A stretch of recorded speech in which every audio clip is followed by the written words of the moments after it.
konkurence, azarts, vēlme būt patstāvīgiem un vēlme pašiem nopelnīt naudu.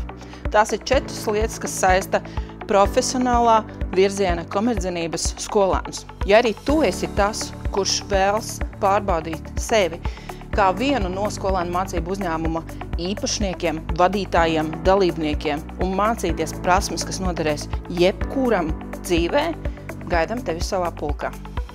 Komercdzinību novirzienā, jeb komerčos, mācās topošie uzņēmēji, izgudrotāji un citi radoši pašdarbnieki, kuriem padodas un ir svarīgi darīt lietas savā unikālā veidā. Kas tu esi? Komercis. Esmu komercis. Komercis. Kāpēc izvēlējies tieši virzienu? Gribēju uzņēmējdarbību. Tāpēc, jo man interesēja biznesa. Man padevās matemātika 6. klasē. Kāds ir komercis?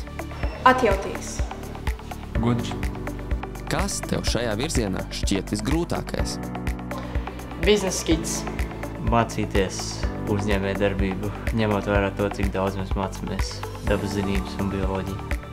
Ko tev devis novirziens? Ļoti daudz jaunu zināšanu. Komerciāls man ir devis spēku un gudrību. Gudrības par uzņēmējdarbību, plašāku skatu uz dzīvi un ticību, ka es varu kļūt bagāts. Vai vēlies atvērt savu uzņēmumu pēc skolas pabeigšanas? Kādu? Visticamāk, jā. Pelnošu. Pagaidām nav vēl plāna atvērt savu uzņēmumu, bet tad laiks rādīs. Jā, saistībā ar sportu. Komerčiem tiek dot iespēja trenēt savas iemaņas dažādos arodos skolēnu mācību uzņēmumos.